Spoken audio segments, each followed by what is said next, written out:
No prince of Mungo taken captive shall be offered for ransom without first being given the right of trial by combat. Hello again.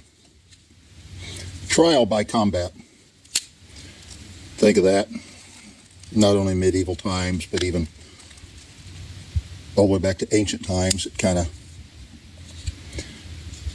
in the mythology, when we think about those things, we think of it as brutal and gruesome. Why would such ever come to be?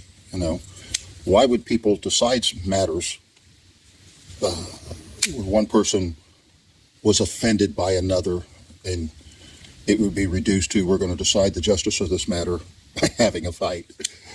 Well, let's look into that. You see, if two people,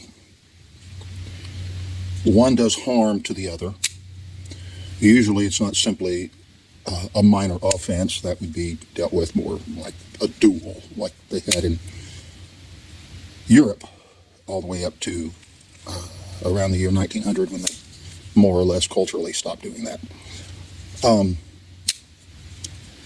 But it would be larger, like an offense to someone's family, something on a community scale where the offense was made, that the matter would be handled in this way of trial by combat.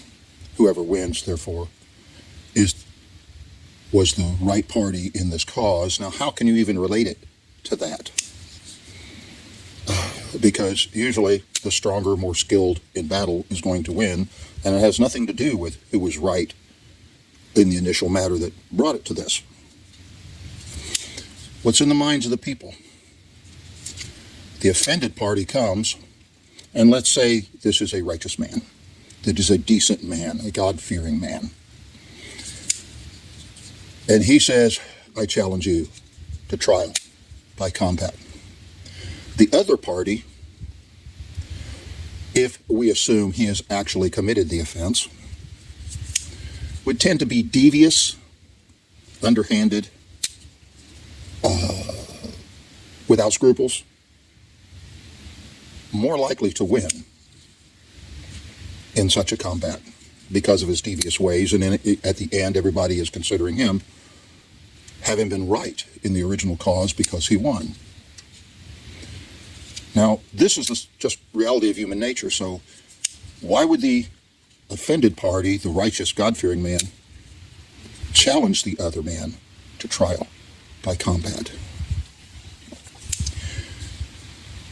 Could it be knowing that in the natural ways he's probably going to lose, but he is completely committing the affair to God, but yet standing up as a man and facing it without backing down,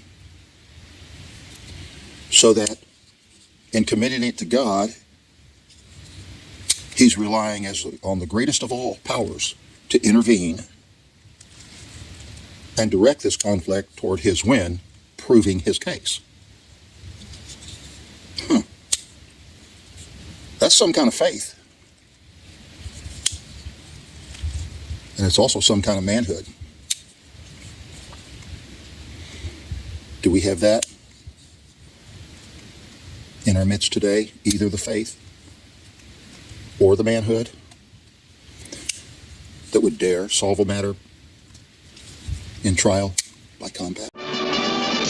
All the curtain lights, this is it, the night of nights. No more rehearsing and nursing a part. We know